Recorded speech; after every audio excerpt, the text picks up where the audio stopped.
네. 오늘은 창세기 29장 첫 시간은 31절부터 29장의 마지막 절까지 같이 읽고 이 말씀을 첫 시간 상고하도록 하겠습니다. 같이 읽습니다. 여호와께서 레아가 사랑받지 못함을 보시고 그의 혀를 열었으나 라헬은 자녀가 없었더라. 레아가 임신하여 아들을 낳고 그 이름을 루벤이라 하여 이르되 여호와께서 나의 혀로 이름을 부르셨으니 이제는 내 남편이 나를 사랑하리로다 하였더라. 그가 다시 임신하여 아들을 낳고 이르되 여호와께서 내가 사랑받지 못함을 들으셨으므로 내게 이 아들을 주셨도다 하고 그의 이름을 시몬이라 하였으며 그가 또 임신하여 아들을 낳고 이르되 내가 그에게 새 아들을 낳았으니 내 남편이 지금부터 나와 연합하리라 하고 그의 이름을 레위라 하였으며 그가 또 임신하여 아들을 낳고 이르되 내가 이는 여호와를 찬송하리로다 하고 이로 말미암아 그가 그의 이름을 유다라 하였고 그의 출산이 멈추었더라. 그의 출산이 멈추었더라. 개역성경만 읽어가지고는 이해가 좀 어려운 문제가 좀 나와서 킹제임스 성경을 읽어드리겠습니다.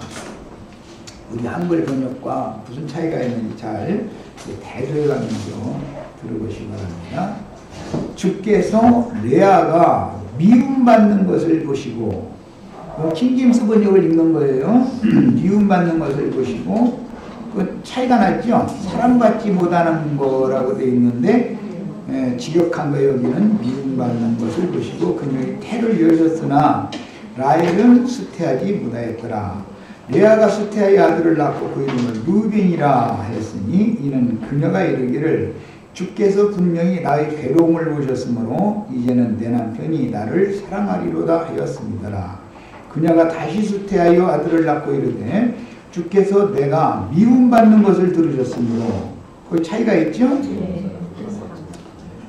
내게 이 아들도 주셨도다 하고 그의 이름을 시몬이라 하였으며 그녀가 또 수태하여 아들을 낳고 이르되 내가 그에게 새 아들을 낳았으니 이제 이번에는 내 남편이 나와 연합하리로다 하고 이로 인하여 그의 이름을 레위라 하였으며 그녀가 또 수태하여 아들을 낳고 이르되 내가 이제는 주를 찬양하리로다 하고 이로 인하여 그의 이름을 유다라 하고 낳는 것을 멈췄더라. 야, 이 번역은 아주 좋은 번역이에요. 히브리어로 되어 있는 성경 그 단어의 의미를 그대로 직역해서 잘 번역을 했어요. 근데 이제 개역 성경을 읽으면은 조금 애매모호한 부분이 있어요. 이 동일한 레아가 미움을 받았다라고 하는 거 우리 개역 번역에서는 사랑받지 못했다 이렇게 되어 있는데 이 동일한 말씀이 율법서인 신명기 21장 15절에 보면 사랑받는 여자가 낳은 자식과 미움받는 여자가 낳은 자식 얘기가 나왔죠. 거기에서 동일한 단어가 미움받는이라고 또 신명기에서는 정확하게 번역이 됐어요. 그렇기 때문에 지금 개역 번역은 의역을 이해해 준 것인데 의미를 너무 훼손시켰다 생각해서 이것을 특별히 말씀을 드린 거예요. 내가 이제 특별히 이것을 이렇게 지적을 한 것은 이것은 성경에서 장자권이 어떻게 이동되는 것과 관계가 되는 거기 때문에 매우 중요하기 때문에 소홀히 여길 수 없다 싶어서 이것을 지적을 지금 일부러 한 거예요. 자료 다 해드렸는데 그 사랑받지 못함을이라고 번역한 그 부분은 사내라고 하는 히브리어 용어가 적, 증오, 원수, 전적으로 미운 그런 의미를 갖고 있다라는 걸 자료를 해드렸어요. 그러니까 지금부터 이제 우리가 나가는 말씀은 30장 두 번째 단락까지 이제 쭉 나가는 말씀은 야곱이 아내가 둘이고 첩이 둘이죠. 그런데 그 네 여자를 통해서 12 아들들과 딸 하나를 얻게 되었어요. 그런데 그 중에 레아가 6남 1녀를 낳게 되고 나머지 세 여자가 2남씩 2남씩 2남씩 이렇게 해서 아들 둘씩 해서 총 12를 낳고 레아는 6남 1녀를 낳았어요. 디나라고 하는 딸이 또 하나가 있죠. 그래서 그 디나라는 말은 공의라는 말이 공의 그런 의미가 있어요. 이제 디나가 강간 사건을 당하는 것과 그 다음에 그 사건을 통해서 하나님의 공의가 어떻게 집행되는지 이제 그 이름과도 사실은 관련이 있는 거예요. 그것이.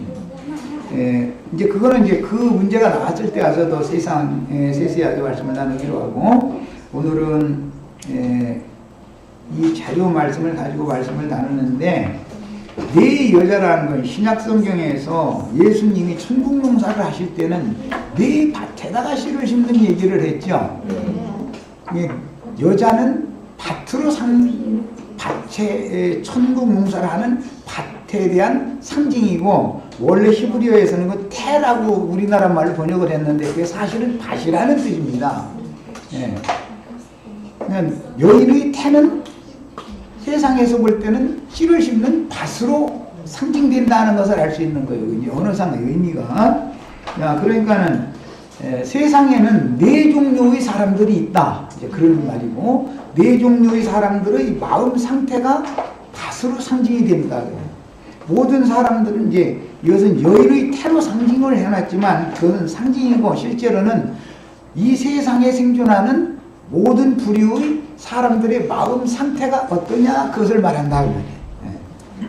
그러니까 씨도 중요하지만 씨도 왜냐하면 악한 자의 아들들인 가라지 씨, 다른 씨라는 다른 복음이라는 씨도 있으니까 뱀을 통해도 이게 전파되어지는 다른 복음이라는 씨도 있으니까 말씀이 두 씨가 있죠. 그렇지만 똑같이 좋은 씨라고 해도 어느 밭에 심어지느냐에 따라서 결실을 어떻게 할 거냐가 달라진다라는 것을 이제 말하는 거예요.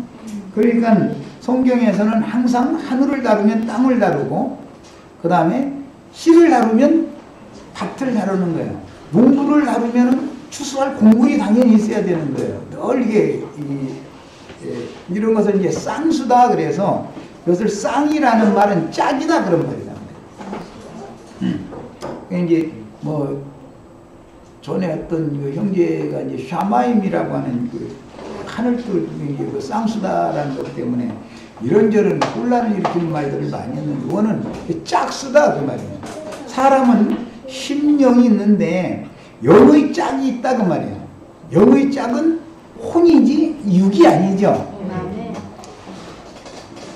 사람의 성전에는 성막 안에는 막을 쳐져 있는 그 부분이 두 층으로 돼 있죠. 맨 안쪽은 지성소, 하나님의 임재처소 지성소예요. 그 지성소와 즉 지성소에 계신 하나님은 마당과 짝을 하는 것이 아니고 성소와 짝을 맺는데 그런 개념에서 쌍수라고 그런단 말이에요. 이것을 제가 전에 이제 강조해서 말씀을 드린 적이 있었어요. 자, 그러면 남편이 있으면 아내가 있죠. 짝이라고 그러죠. 학교에서도 뭐 이렇게 짝 지어서 안 치죠. 이제 그런 개념이다. 이게 이런 어떤 것을 괜히 뭐 원어 단어 뜻이 어떻든 해가면서 성경이 말하는 의도를 자꾸 훼손시키는 사람들 중에 너무 많은데 뭐 내가 어제는 아주 답답해서 고인이 된 어떤 분 그분의 그 강도를 듣고 나서 어떤 형제가 그대로 지금 한 거거든요. 나는 그 근원이 어디서 왔다는 것도 난 이미 다 파악하고 있었어요. 그래서 괜히 자기가 남보다 뭔가 더 많이 한다라든지 뭐 이렇게 해서 지식 자랑을 하고 싶어 하는 그런 그 허황된 마음에 사로잡히면 그 엉뚱한 소리를 자꾸 하게 돼 있는 거예요. 사람이 순수한 것이 참 필요해요. 말씀을 드릴 때는 그래서. 자, 이제 성경은 항상 성경 자체가 스스로 해석을 하게 돼 있다. 그렇기 때문에 나는 여러분들이 무조건 성경을 부지런히 읽어라. 성경을 읽되 의문이 나는 점이 있으면 많은 번역본들을 대조해가면서, 번역본들이 상당히 많으니까 대조해가면서 읽어보고 우리나라 말로 번역한 것만이 다 이해가 그래도 불충분하면 외국어로 번역된 성경을 누르를 보든지 모르면 이렇게 해서 겸해서 보면은 성경을 읽으면 스스로 해석이 오게 돼 있는 것이지 무슨 히브리어 헬라어 단어 사전을 뒤져가지고 성경을 해석하는 것이 아니다. 히브리인들이 히브리어 몰라서 예수님 죽인 게 아니고 헬라인들이 헬라어 몰라 자기네 나라 말이에요 그게. 그런데 사도들을 박해하고 죽인 게 아니에요. 히브리인들이 예수님 죽였죠. 헬라인들이 사도들 죽였죠. 그 사람들이 주인 나라 말 몰라서 그런 게 아니잖아요. 그 단어 뜻 몰라 그런 게 아니잖아요. 이게 사람들이 너무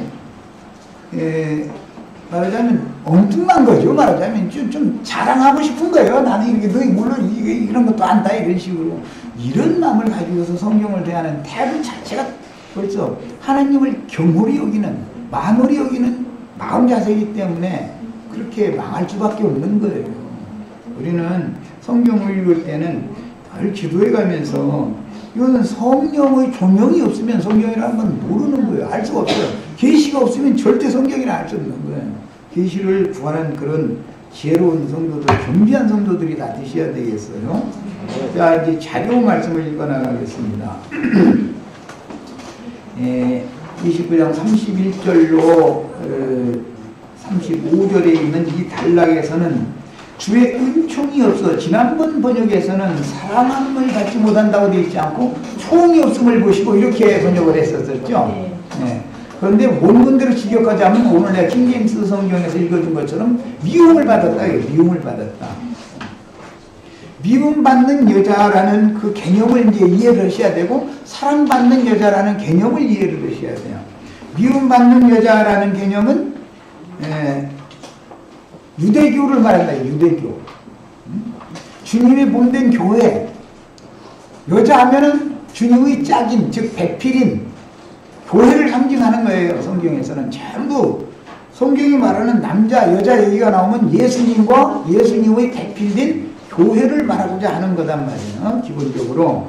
그런데 어떤 교회는 예수님의 미움의 대상이 되는 교회도 있고 어떤 교회는 예수님의 사랑하심을 받는 대상이 되는 교회가 있다. 이것을 지금 말한 거예요. 네. 이제 기본적으로 이제 큰 틀이 이래요. 그 다음에 미움받는 여자는 레아였고 사랑을 받는 여자는 라헬이었어요. 그런데 오늘 읽은 말씀에 의하면 레아는 자식을 척척 잘 낳고 라헬은 사랑을 받는데 자식이 없었었죠. 이제 이런 것을 하나님의 경륜이다 그래요. 원래 어떤 사람들은 미움받는 예수를 믿는데 미움을 받는 걸 말하는 거예요. 안 믿어서 미움받는 걸 말하는 게 아니고 믿는데 미움을 받는 사람들은 그 모든 신자들의 신앙 상태가 육신에 있는 자들이다 그 말이에요. 사랑을 받는 여자다라는 것은 영에 있는 신자들이 모인 교회다 그런 말이에요. 이게 이제 이 기본 개념을 이해를 하시고 육신에 있는 자들로 구성되어져 있는 그런 주님의 미움의 대상이 되는 교회도 첩이 있다 이게 첩이 본처만 있는 게 아니라 야 그럼 본처 자식과 첩 자식은 전혀 다른 거다라는 걸 내가 지난 시간에 아주 강조해서 말씀드렸어요. 고대 사회에서는 첩 자식은 아버지의 제사나 아버지 출상에도 참여하지 못했었어요. 그만큼 이게 신분 차이가 어마어마한 거예요. 그래서 이제 첩 자식들은 이름도 안 지어주죠. 오늘 여기서는 다 이름을 다 지어준 얘기가 나왔지만 첩 자식들은 그래서 뭐 개똥이 뭐 이런 식으로 불렀던 거예요. 이름이 없는 거예요. 성이 없어요. 그 사람들은. 첩 자식은 왜 아버지 호족의 족보에 올리지 못하니까 이렇게 그때 당시에는 이 신분 차이가 엄격했었어요. 이런 것도 이해를 좀 하고 계셔야 돼요. 자, 그러면 이제 구약교회는 고사치고 구약교회도 율법 노선이 있고 선지자들이 노선이 있다 이렇게 두 노선이 있는 거예요. 신약교회도 자칭 유대인이라 하는 육신에 있는 자들의 교회가 있고 영에 속한 자들 하늘의 장자 교회가 있다 이거예요. 영적인 사람들이 신령한 교회가 있다 이거예요. 그러니까 라헬도 본종이 있죠. 레아도 복종이 있죠. 그 좋은 그 여종의 신분이라고 하는 것은 여주인의 신분과는 전혀 개념이 다른 거란 말이에요. 그것은 대표적으로 이제 사라와 하갈 얘기부터 나온 거예요. 아브라함의 처는 사라지요. 하갈은 처녀예요. 하갈은 이스마엘 계보로의 12지파를 방백들을 낳고, 사라는 지금 이삭, 야곱 12지파 계보단 말이에요. 그래서 신약 갈라디아서에서는 우리의 어머니는 사라다 이렇게 말을 한 거예요. 위에 있는 예루살렘이 우리 어머니는 사라다. 이게 영적인 신자들의 어머니라는 것은 이게 모든 각 신자들의 교회를 어머니라고 그래요. 네. 이게 그 구약 성경의 율법에 내 부모를 공경하라 이런 말이 나오면 부하면 예수 그리스도를 말하는 거예요. 하나님 아버지를 말하는 거예요. 뭐 하면은 교회를 말하는 거예요. 이게 성경을 해석할 때는 성경이 성경 자체를 해석을 해주기 때문에 이런 이해를 하는 게 필요해요. 야, 이 자식 낳는 얘기로 쭉 오늘 말씀이 이어갔는데, 여자는 구원을 얻으려면 어떻게 해야 구원을 얻는다고 되어 있죠? 네. 해산을 함으로 구원을 얻는다 이렇게 되어 있어요. 디모데에서에 나오는 말이에요. 야, 여자가 그럼 해산을 못하면 구원 못 받는 거예요, 말하자면. 그러니까 라헬은 그 언니가 계속 자식을 낳는데 자기는 자식을 못 낳으면 그때까지는 구원의 때가 왔다 안 왔다? 그 말이단 말이야. 네. 자, 그러면 구원자 예수 그리스도의 신약 교회라고 하는 것은 라헬로 대표가 되는데, 그것은 때가 이르러야 되는 거다 그런 거예요. 구원이 임하려면 때가 차야 되는 것이다 그 말이야. 그게 구약 시대라고 하는 율법과 선지자의 때가 다 차야만, 지나가야만 신약 시대가 계시되는 것이다 그 말이다. 이런 것을 여기서 전부 암시적으로 지금 이렇게 기록을 해놓은 거예요.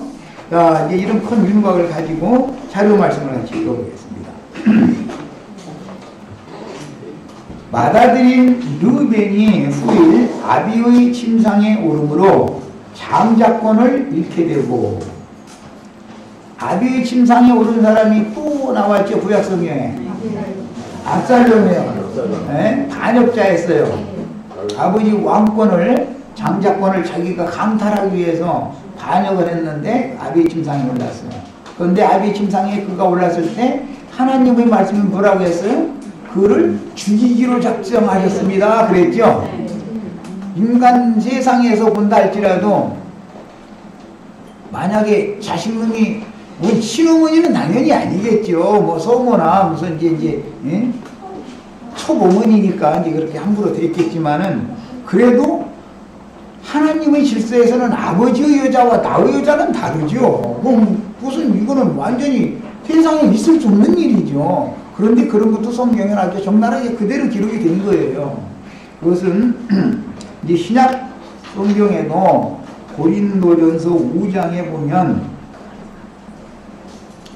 자기의 아버지의 아내를이라고 하는데 원은 여자를 그래요.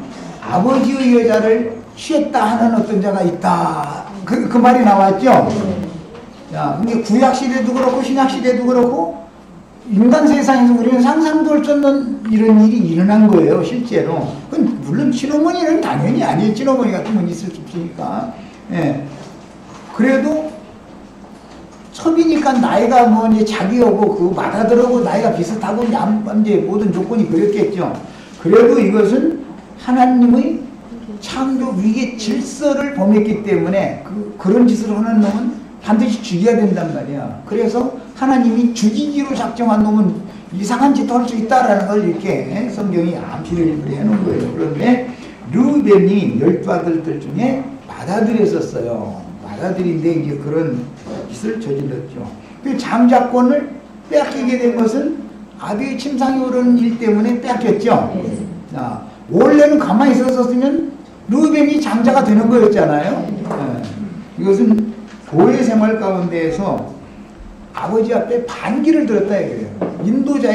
인도자에게 반항하고 반기를 들었다 그래. 그리고 몇몇의 교회 성도들을 지가 차고 나가가지고서 자기가 목회를 따로 했다 그런 말이단 말이야. 이런 걸 상징하는 거예요. 이게 교회 생활이라는 질서를 배워야 되는 거예요. 제일 중요한 거. 모세가 인도자지만 모세가 죽기 전에는 여호수아가 인도를 할 수가 없는 것이죠. 모세가 죽으면 자연히 여호수아가 인도자가 되는 거예요. 엘리야가 인도자일 때 엘리야가 죽어야 엘리사가 인도 직분을 하는 것이죠.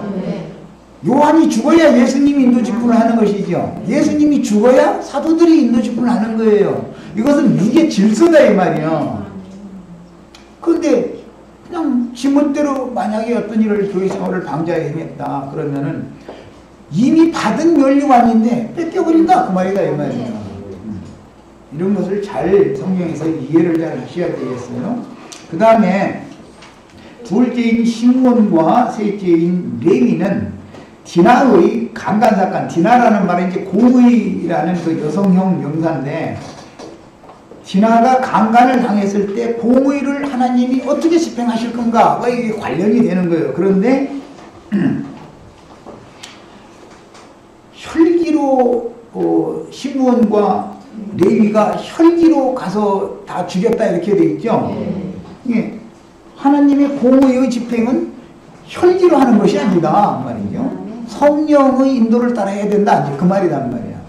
그 문제 때문에 장자권을 그러면 이제 르우벤이 장자인데 장자권을 뺏겼으면 다음 차례는 시므온 거잖아. 시므온과 레위가 똑같이 그랬으니까 둘째 셋째도 장자권을 또 뺏기는 거예요.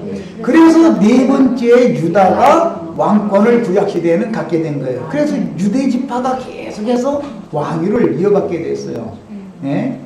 그래서 유대 지파의 다윗 왕이 대표자로서 이스라엘의 왕이었고 그 후로 대대로 유대 지파가 이제 왕권을 갖게 됐었어요. 왜 이 말씀을 드리냐면은 여자도 미움받는 여자가 있고 사랑받는 여자가 있고 미움받는 여자가 낳은 자식은 장자권이 없다 지금 그 말이에요. 실제 유다가 구약시대에 왕권을 행사를 했지만 역대기 5장에 보면 족보책에는 누가 기록된다고? 요셉이 기록되는 거예요. 요셉이. 예. 그러니까 레아가 난 자식은 어쨌든 장자권이 없다 그 말이다. 미움을 바친 여자가 자식은 잘났지만 그 자식들이 장자권을 승계하지 못한다. 옛날 말로 하면 애비 없는 호루 자식이 되어버린다. 우리나라에 이게 굉장한 요이죠 그게.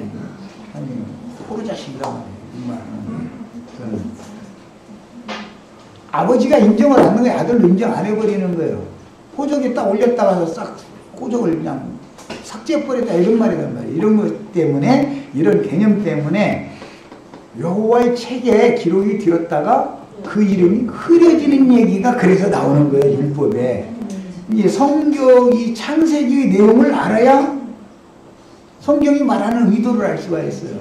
자, 흐려졌다고 해서 그러면 그 부모의 자식인데 그 아버지의 시를 받은 자식인데 영원히 멸망받느냐? 그건 아니다 이 말이에요. 이게 이제 여기서부터 어려워지죠. 사람들이 생각하는 것과 다르기 때문에 일시적으로 어느 시대까지만 경륜적으로 그 권위를 빼앗기고 그 다음에 왕권이 없는 대신 일반 백성으로 예를 들어서 그 고대 사회에는 어떤 대신이었지만 어떤 대신이 범죄를 저지르면은 대신과 그 대신의 부인, 정경 부인이라고 그러죠.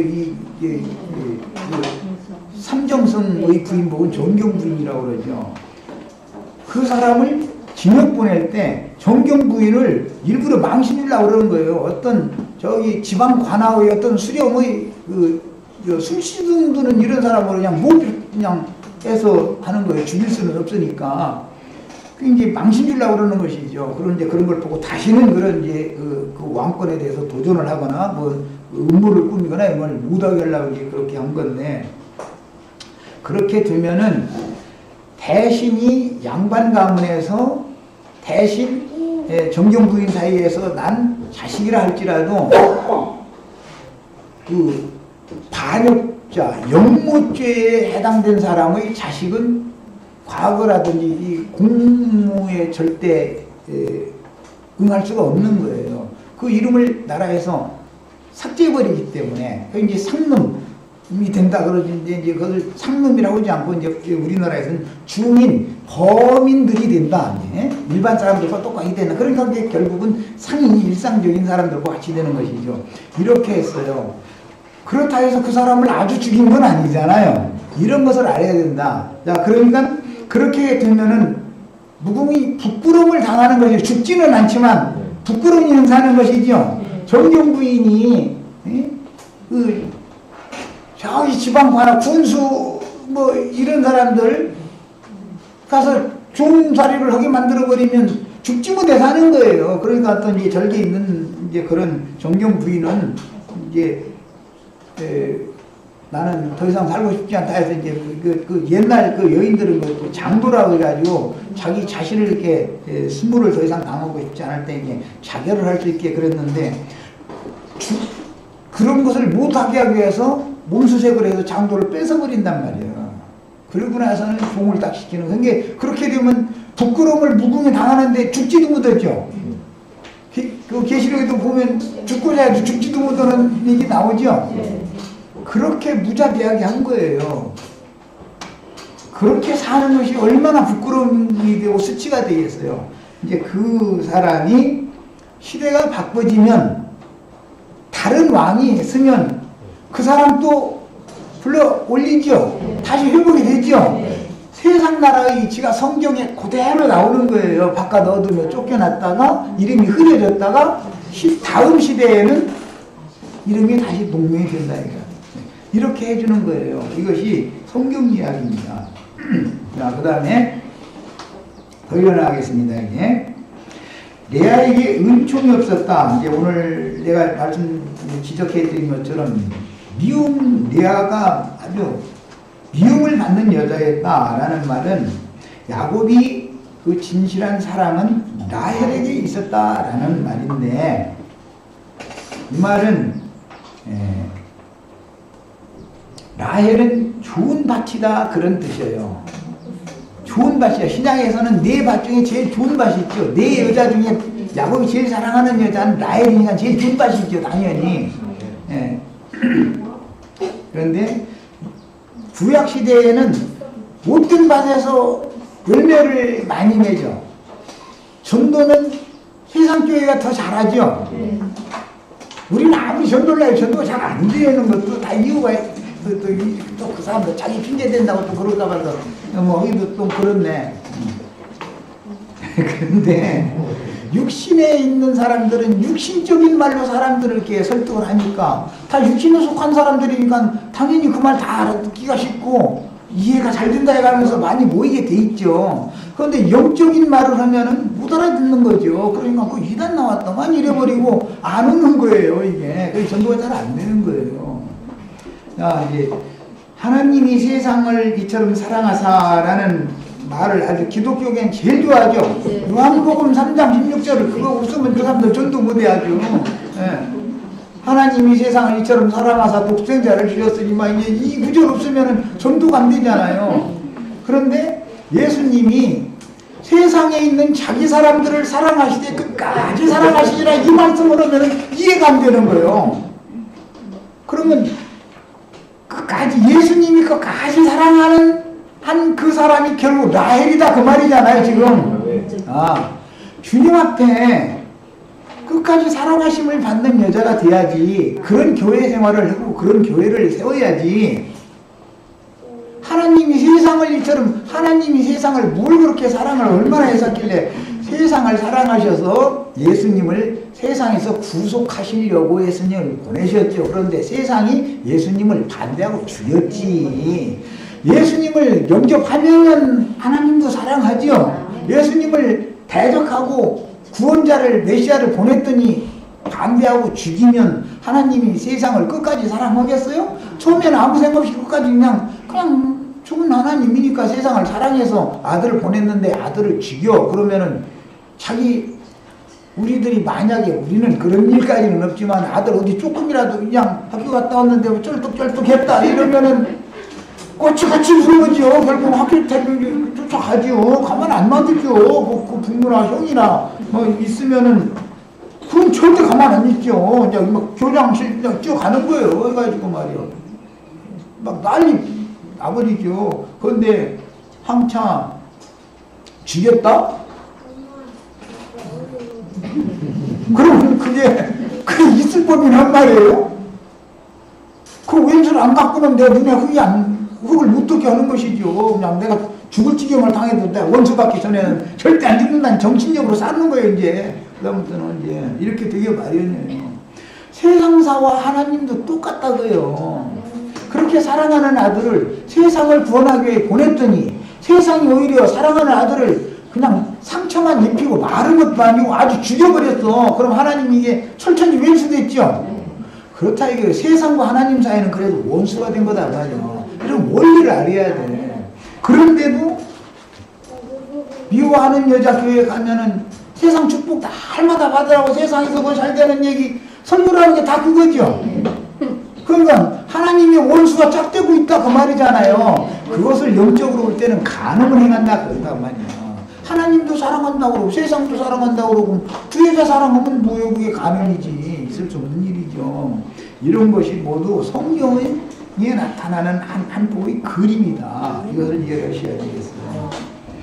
세상은 그래서 그 아들을 하나님이 세상을 사랑하셔서 세상을 구원하시려고 아들을 보냈더니 세상이 아들을 반대하고 대적하더니 죽여버렸어.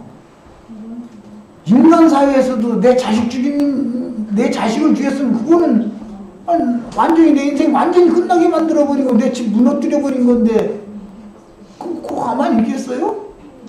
무슨 수단 방법 안 버리고 해결을 해야 될 일이지. 하나님도 똑같다고 말이요.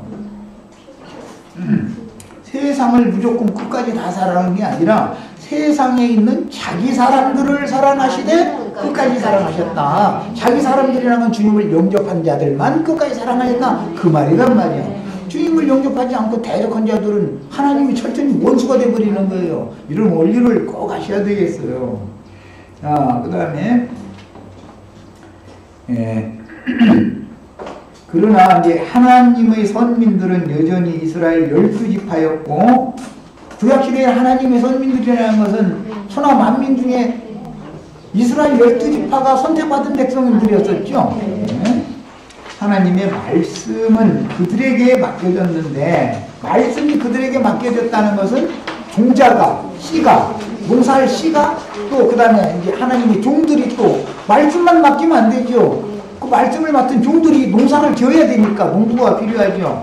그래서 하나님의 종들에게 하나님이 말씀을 맡겨서 자기 백성들에게 농사를 해라 그랬다. 즉 말씀을 잘 가르쳐서 하나님의 선하신 뜻을 이루라 그랬다 이거예요. 야, 그래서 택한 백성이 이스라엘 12지파이고 하나님의 말씀은 이스라엘 12지파에게 맡겨졌는데 그 때문에 하나님의 백성들 중에서도 유대인들을 통해서 명맥이 겨우 유지가 되다가 바벨론의 마지막으로 멸망당했으며 그들은 선민의식과 율법적인 구별 사상에 빠지게 되어 자기 동족인 사마리아 10지파 사마리아 사람들까지도 멸시하게 됐다. 자기 12지파 중에서 2지파 그 남유다 왕국 사람들이 북이스라엘 나머지 10지파 사람들을 원수 취급해버렸다. 이게 자기 동족임에도 여기까지 이제 이렇게 이것이 타락이다. 이런 것을 죄라고 그러는 것이다. 이 성경에서는. 먼 후일에 이스라엘 12지파는 신앙적으로 타락하여 북쪽의 10지파는 아스루에 남쪽의 2지파는 바벨론에 흩음을 당하고 본토에는 소수만 남았으나 여전히 하나님의 계보는 남은 자들을 통해서 겨우 명맥을 유지하였고 훗날 포로에서 귀환된 왕족들과 레인들에 의해서 그것은 느헤미야, 에스라, 스룹바벨, 여호수아 이런 사람들이 이제 돌아온 분이 대표들이죠. 이스라엘 왕국을 회복하였지만 곧바로 페르시아와 헬라와 로마의 속국이 대대로 이렇게 불과 한 400년, 500년 단위로 계속해서 속국이 되어서 이제 다니엘 7장의 예언을 이룬 것이죠. 그래서 그 후에 로마의 속국이 되었을 때 메시아로 예수님이 보내심을 받았습니다. 예수님이 보내심을 받았을 때는 호정령이 딱 내려졌죠. 네. 그러니까 왜 예수님이 세상에 보내심을 받으면 세상에 호정령이 왜 내려지겠어요? 민수기 계수를 하는 것과 같은 것이죠.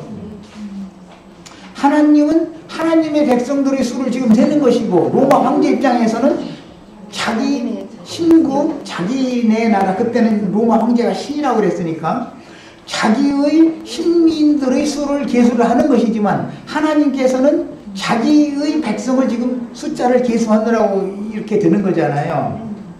야, 그러면은 하나님의 신민으로 계수가 된 사람들이면은 그 이름을 기록을 생명책에 하려면 어린 양의 생명책에 기록이 되어져야 되기 때문에 당연히 예수님의 구속을 이룬 후에 사도행전에서 회개하고 돌이켜서 교회 안에 들어와야만 두 번째 계수에 들어가게 되는 것이지, 교회 밖에서 1차적으로 계수가 됐을지라도 다 잘려나갈 수가, 흐려질 수가 있다는 것을 보여준다 이거예요. 육신으로 오신 예수님 때 예수님을 따라다니던 사람들이라고 해서 다 천국 백성이라고 누구도 보장 못한다 그 말이야.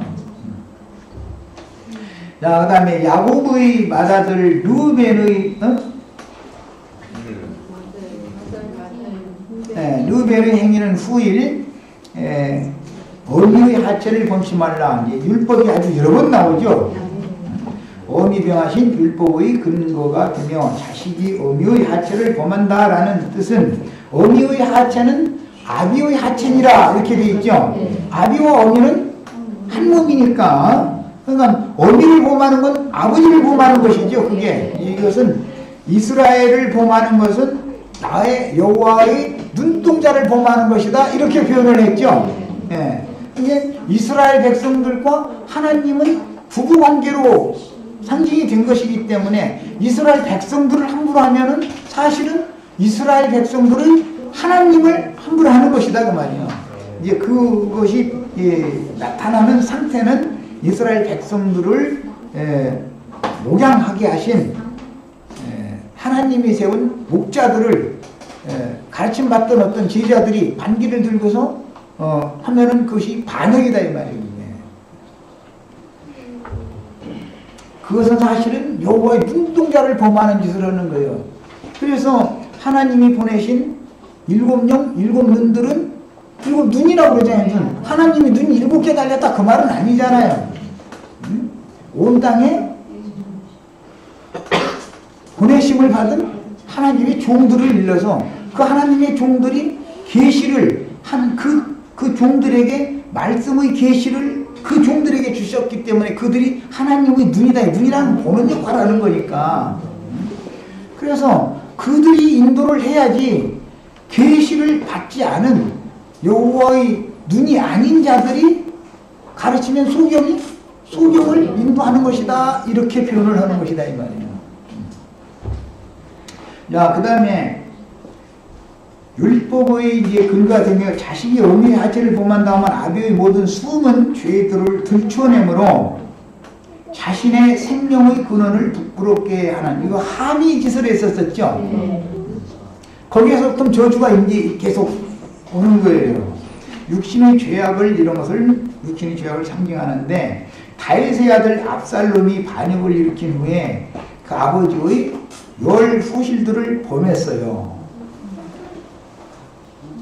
이는 하나님이 압살롬을 죽이기로 작정하셨기 때문이다. 3에서 역대상에 보면 이렇게 되어 있어요.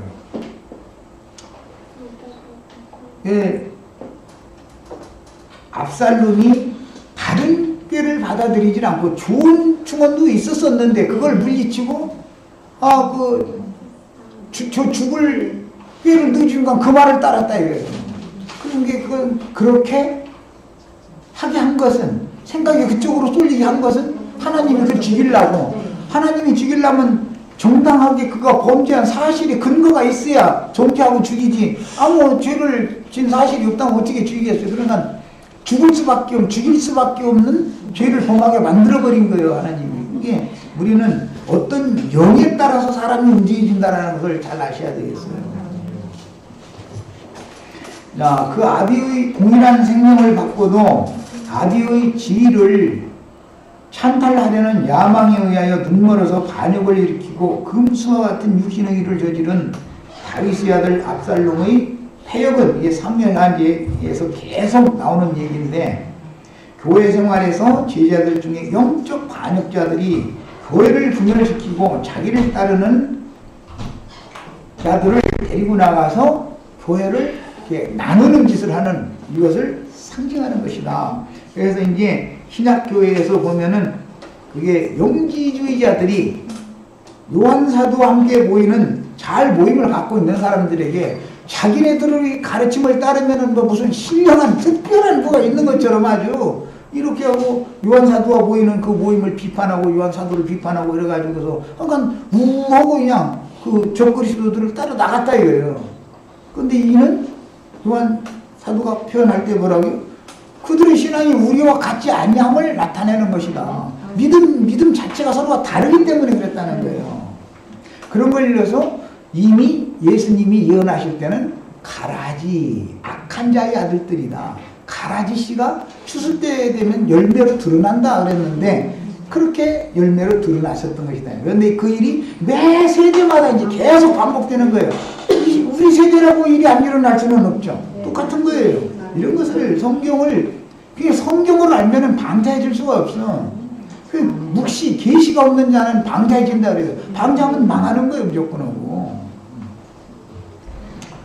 그 다음에 이런 자들은 반드시 공의로운 하나님께 멸망을 당하게 마련이다 라는 것을 이해하셔야 돼요. 그 다음에 둘째인 시몬과 셋째 레위가 그들의 여동생 디나의 강간사건에서 취한 과격한 행위는 천연적인 사람의 분개심 및 정의감에 의한, 뭐 인간 나라에서도 막 인간적인 정의감이 불타가지고 막 이렇게 막 나라를 소란스럽게 하고 하는 사람들이 참 많죠.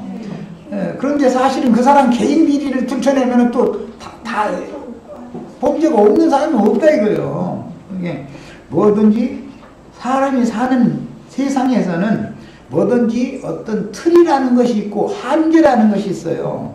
하나님이 정해주신 틀과 규격 내에 머무르는 걸 배워야지, 한계를 넘었으면은 자기를 망하게 하는 짓이다 이거예요. 자기를 지금 죽이는 짓이다 이거예요. 이 뭐든지 세상 말로도 그래요.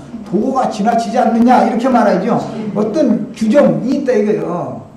보편적으로 다 인정하는, 모든 사람이 인정하는 어떤 틀이 있다 이거예요. 그 틀을 넘어서 버리려고 하는 것이 이게 뭐냐? 자기를 죽이는 짓을 하는 거다 그래요. 그런데 영의 세계에서는 가르치는 자들이 그러면 자기 혼자 죽는 게 아니죠.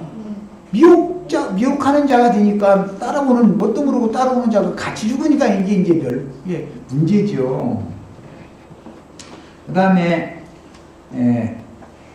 사람의 의와 혈기로는 하나님의 의를 이루지 못한다. 야고보서에 보면 혈기는 하나님의 의를 이루지 못한다 그랬죠. 여기서 이게 따온 말이에요. 그 다음에 시몬과 레위의 분개한 행위는 인간으로 보면 당연히 그래야 되는 것이 의로운 거예요, 그게. 그러나 그것이 하나님의 의는 아니었다는 거예요. 하나님의 의는, 지나는 그 사건 때문에 시집을 가해볼까요?